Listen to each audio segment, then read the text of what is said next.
بسم اللہ الرحمن الرحیم۔ السلام علیکم۔ آج تاریخ 26 اکتوبر 2021 بروز منگل۔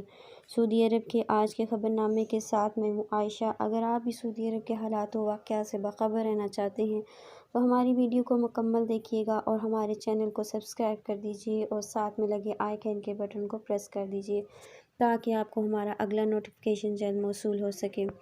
تو چلتے ہیں آج کی پہلی خبر کی جانب۔ جدہ ایئرپورٹ پر مسافروں میں 15,000 پودوں کی تقسیم۔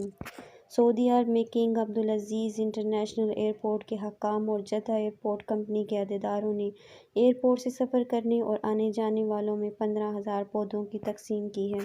سرکاری خبر رساں ایجنسی ایس پی اے کے مطابق ایئرپورٹ کے ڈائریکٹر جنرل عصام نور نے کہا کہ یہ پودے ایئرپورٹ کی نرسری میں لگائے گئے تھے۔ یہ سعودی عرب کے ایئرپورٹس کی سب سے بڑی نرسری ہے۔ 30 لاکھ مربع میٹر کے رقبے میں 500 اقسام کے پودے لگائے گئے ہیں۔ یاد رہے کہ کنگ عبدالعزیز انٹرنیشنل ایئرپورٹ کی نرسری میں مختلف قسم کے جو پودے لگائے گئے ہیں ان کی آبپاشی میں پانی زیادہ خرچ نہیں ہوتا۔ آج کے لیے اتنا ہی، مجھے دیجیے اجازت۔ اللہ حافظ۔